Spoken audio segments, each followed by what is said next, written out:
Hello everyone. Welcome back to our new video. Today, I'll guide you through how to add image in Google Docs. If you've been searching for a way to insert a picture in a Google Docs file, you've come to the right place. But before we get started, don't forget to like this video and subscribe to our channel for more tutorials and tips. Now, let's start.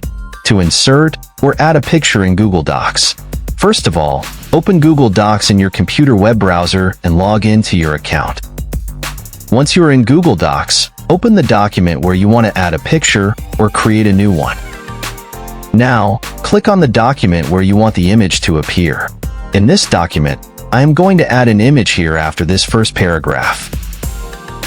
From the top of the document, click on the Insert menu. A drop-down menu will appear.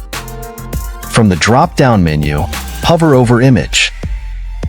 You will see several options for adding an image, such as upload from computer, search the web, Google Drive, or photos.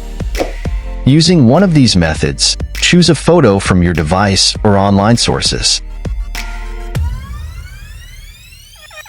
Once the image is inserted, you can adjust its size by clicking and dragging the corners of the image. You can also format the image by clicking on it and selecting the Image Options button. By following these simple steps, you can easily insert and customize images in your Google Docs document.